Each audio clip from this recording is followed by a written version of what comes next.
Parábola do fundo do mar, muito antiga, de 1800. Havia um gato muito travesso que estava navegando pelo mar.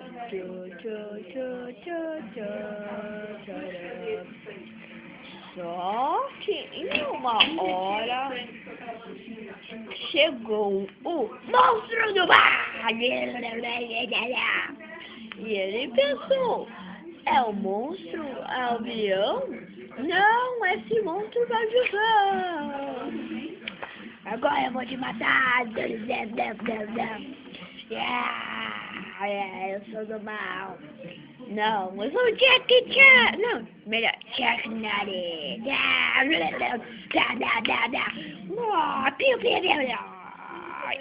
Matei ele. Agora eu vou embora. Olha a cachoeira, yeah!